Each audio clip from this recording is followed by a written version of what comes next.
मेरे प्रिय छात्र छात्राओं, स्वागत है आपका अपने YouTube channel doctor Sunita Verma channel पर।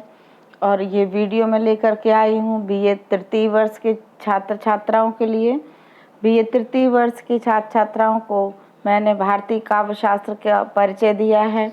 उसके परिचय को देते हुए विभिन्न आचार्यों से परिचय कराया है और उनके ग्रंथों से परिचय कराया है। काव्य हेतु के विषय में भी मैं आपको बता चुकी हूँ। ये सब आपके सिलेबस में जो लगा हुआ है बुंदेलखंड विश्वविद्यालय BA थर्ड ईयर के लिए, मैं उन सभी को टू द पॉइंट लेकर के आपके समक्ष उपस्थित हुई हूँ। आज का जो टॉपिक है हमारा वो रस का रहेगा। एक रस किसे कहते हैं, तो आइए चलिए, मैंने इसके विषय में व्याख्यान तो दे दिए हैं और प्रश्नोत्तर भी मैंने कराए हैं, परंतु लिखित नहीं कराए हैं। और ये आपके बहुविकल्पी आएंगे। ये तो मैंने अभी सीधे सीधे दिए कि एक लाइन में प्रश्न है और उसका उत्तर है। आपको प्रश्न को अच्छी तरह पढ़ना है, उसे समझना है और उसके उत्तर को पढ़ना है, उसको आत्मसात करना है। जब आप इसके उत्तर को आत्मसात कर लेंगे तो जो 4 विकल्प आपके समक्ष दिए जाएंगे, उन चारों विकल्पों में से आप उसमें से अपना एक उत्तर निश्चित रूप से चयन कर लेंगे। वो तभी करेंगे जब आप इस प्रश्न को पढ़ेंगे, उसके उत्तर को आत्मसात करेंगे और मनन करेंगे। तो चलिए चलते हैं हम। पहला प्रश्न है, रस कितने प्रकार के पाए जाते हैं? तो रस 2 प्रकार के पाए जाते हैं। आपको समझाने के लिए मैं आपको बता दूं कि एक प्रत्यक्ष रूप में वो रस जो हमें दिखाई देता है, जैसे ग्लास में हमने किसी फल का रस निकाला, एक तो वो रस हो गया। दूसरा काव्य का रस किसके द्वारा होता है? वो अनुभूति के द्वारा होता है। तो 2 रस हो गए। ठीक है बच्चों। फिर दूसरा प्रश्न है, रस का सिद्धांत किस आचार्य ने दिया? तो आप सभी जानते हैं कि जो आचार्य भरत मुनि हैं, आचार्य भरत मुनि ने रस का सर्वप्रथम सिद्धांत दिया अपने प्रसिद्ध नाट्यशास्त्र नामक ग्रंथ में। अगला प्रश्न है, आपके समक्ष जो अगला प्रश्न आता है वो है, आचार्य भरत मुनि ने रसों की संख्या कितनी मानी है? तो आचार्य भरत मुनि ने रसों की संख्या 8 मानी है। फिर हम चलते हैं अगले प्रश्न की ओर। एक ये बहुत इम्पोर्टेंट सूत्र है और ये निश्चित रूप से आपकी परीक्षा में आने की संभावना है। इसको आप इम्पोर्टेंट लगा लें। ये विभाव अनुभाव व्यभिचारी संयोगात रस निष्पत्ति, यह किस आचार्य की परिभाषा है? तो बच्चे इसको याद रखिएगा कि यह आचार्य भरत मुनि की परिभाषा है। अगला प्रश्न है, सामान्यतः स्थायी भावों की संख्या कितनी मानी जाती है? तो बच्चों, जो आप लोग अभी तक पढ़ते चले आए हो, वो सामान्य तौर से स्थायी भावों की संख्या 9 मानी जाती है। परंतु अगर मुख्य रूप से स्थायी भावों की बात करें तो आगे चल के जो और विद्वान हैं वो 11 बताते हैं। और जो है इसके आगे भी अगर हम बात करें तो कोई कोई उसकी संख्या 12 बताते हैं, क्योंकि आचार्य भरत मुनि के समय जो भक्ति रस का है, भक्ति का स्थायी रस नहीं माना गया था। तो आपको उत्तर में आपको अगर सामान्यतः स्थायी भावों की नॉर्मल संख्या पूछी जाए तो आपको उत्तर में 9 ही लगा के आना है। चलते हैं अगले प्रश्न की ओर। अगला प्रश्न है आपका कि वीभत्स रस का स्थायी भाव क्या है? आप सब जानते हैं बच्चों, वीभत्स यानी घृणास्पद, ऐसी चीज जिससे थोड़ी सी घृणा सी है, एक छी वाली भावना निकले। जैसे कोई ऐसा सीन कि जिसमें एक्सीडेंट हो जाता है और उसका बहुत भयानक चेहरा जो सामने आता है, जिसे हम देख नहीं पाते हैं चेहरा, या उसका शव, छत बिछत शव, तो वो उसमें भी जो भाव आते हैं वो जुगुप्सा के आते हैं।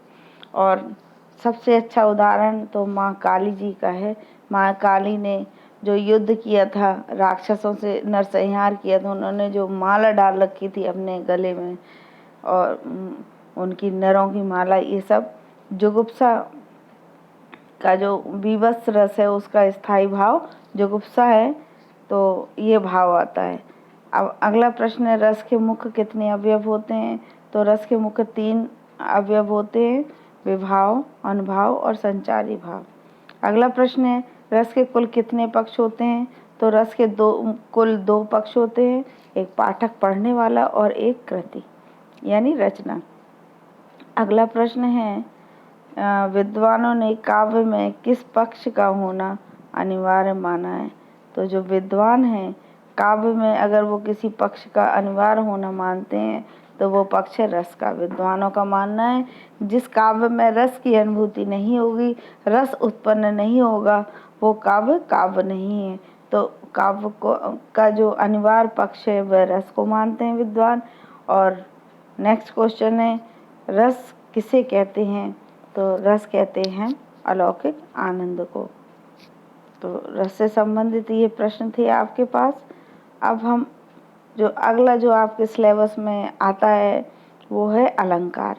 तो हम यहाँ पर अलंकारों की बात करेंगे और अलंकार से संबंधित अगर आपको वीडियो की आवश्यकता हो तो आप कमेंट बॉक्स में अवश्य लिख दें, तो मैं जो नेक्स्ट वीडियो में मैं बना दूंगी इसके संदर्भ में। तो चलते अलंकार की ओर। काव्य की रमणीयता एवं चमत्कार की उत्पत्ति किसके कारण होती है? काव्य जो सुंदर लगता है वो रमणीयता और चमत्कार की जो उत्पत्ति होती है वो किसके कारण होती है? अलंकार। ठीक है, अलंकार को आप सब जानते हैं, हम आभूषण भी के रूप में भी जानते हैं। जिस प्रकार से एक युवती जो सादा लिबास में होती है और उसको आभूषण से सुसज्जित कर दिया जाए तो उसकी ओर हमारा ध्यान विशेष आकर्षित हो जाता है और वो अच्छी लगने लगती है, उसके सौंदर्य में वृद्धि हो जाती है। इसी प्रकार से काव्य के सौंदर्य में भी में चमत्कार पूर्ण वृद्धि होती है। ठीक है, काव्य की शोभा किस तत्व के कारण बढ़ती है? तो काव्य की शोभा अलंकार के कारण बढ़ती है। अगला प्रश्न है, अलंकार के मुख्य कितने भेद होते हैं? तो अलंकार के मुख्य 2 भेद होते हैं। कौन कौन से? एक शब्द अलंकार और दूसरा अर्थालंकार। काव्य की शोभा किस तत्व के कारण बढ़ती है? अलंकार से बढ़ती है। अलंकारों के भेदों के नाम बताइए। तो देखिए आ गया, ये पहला है शब्द अलंकार और दूसरा है अर्थालंकार। अगला जो प्रश्न है उसमें एक दोहा है और उसमें बताना है हमें कि इसमें कौन सा अलंकार है। तो ये है, देखिए, कनक कनकते 100 गुनी, मादकता अधिकाय, या खाए बोराए जग या पाए बोराए। इसमें बताइए कौन सा अलंकार है? तो इसमें यमक अलंकार है। आपको याद कर लेना है कि इस दोहे में यमक अलंकार है। जब विकल्प आपके समक्ष आएगा तो आपको उन तीनों विकल्पों की ओर देखना ही नहीं है, आप तो यमक देखिए, ये देखिए, दोहा देखिए और बस उस पर निशान लगा दीजिए। अगला है, रहीमन पानी राखिए, बिन पानी सब सून, पानी गए न उबरे, मोती मानुष चून। इसमें हमें मिलता है श्लेष अलंकार। अगला क्वेश्चन है, अनुप्रास अलंकार के कुल कितने भेद होते हैं? तो बच्चों अनुप्रास अलंकार के कुल 5 भेद होते हैं। फिर है, अर्थालंकार के कुल कितने भेद माने जाते हैं? तो अर्थालंकार के कुल 6 भेद माने जाते हैं। उपमा अलंकार के कुल भेदों की बात हम करें कि उपमा अलंकार कितने पाए जाते हैं? तो उपमा अलंकार कुल 4 पाए जाते हैं।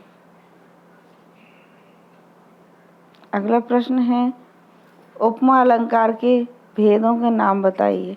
तो उपमा अलंकार के भेद हैं उपमेय, उपमान, वाचक और धर्म। तो बच्चों ये आपकी परीक्षा की दृष्टि से अति महत्वपूर्ण बहुविकल्पी प्रश्न है। 3 आप इसको इस प्रकार से भी अपनी कॉपी में लिख सकते हैं। एक तो मैंने उत्तर दे दिया और बाकी 3 विकल्प आप अपने आप लिख लीजिए और इसी विकल्प पे टिक कर दीजिए, तो हो गया ना बहुविकल्पी। मतलब एक विकल्प मैं आपको दे रही हूँ जो सही उत्तर है, 3 विकल्प आप मिलते जुलते बना लीजिए, हो गया आपका बहुविकल्पी। अब आप लोग बीए तृतीय वर्ष के छात्र छात्रा हो, आपका लेवल इतना ऊंचा होना चाहिए कि आपकी समझ में आ जाए। तो और इससे पढ़ाई से संबंधित कहीं और आपको कोई समस्या आ रही हो तो उसके समाधान के लिए कमेंट बॉक्स में लिखें। मेरे चैनल को लाइक करें सब्सक्राइब कर दें और शेयर करें अपने भाई बंधु में, हर उन छात्र छात्राओं के पास जो पढ़ाई कर रहे हैं, बीए में हैं, क्योंकि मेरा ध्येय इस वीडियो को बनाने का यही है कि अधिक से अधिक छात्रों तक ये वीडियो पहुंच सके ताकि वो लाभान्वित हो सकें। धन्यवाद।